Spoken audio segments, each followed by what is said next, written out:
Christina Latino, followed by Melissa Niles. Hi, my name is Christina Latino. I live at 47 Rice Street in North Cambridge, and I'm here to speak on Policy Order 11. Thank you very much for having us all for comment. So I am here to speak briefly on the closing of the EMF building as well, and the impact that that will have on both my life briefly, but also on the strength of our community generally.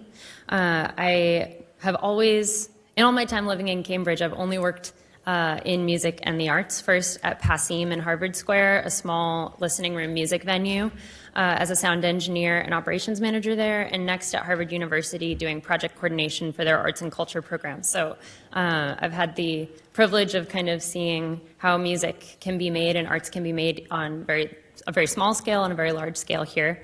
I now run a company called Cornerscape and work with local musicians on discrete projects and put on small music events in town that seek to connect our audience and our community members with music in ways they might not have heard it otherwise. I want to kind of touch on a topic that a couple of people have mentioned, which is the importance of having a practice space or a space to create art before it is seen by the public. I think people are generally aware that doctors, teachers, scientists all must go to school and have many years of training before they become good at what they do. You wouldn't want a doctor who has never done a surgery before to do yours. But people, for some reason, have this idea that musicians are born innately knowing how to write an excellent song or how to perform really well. And that's not the case. Artists also need training. They need time to practice their form and to learn and to collaborate. And that is something that the EMF building offers our community. We know that arts and music drive huge economic impact in addition to being the soul of our community. A study that was funded by the Barr Foundation and Americans for the Arts in 2017 pointed out, actually when looking at Cambridge directly, that arts and culture activity brought almost 175 million in economic impact to our city, including supporting the equivalent of over 6,000 full-time jobs.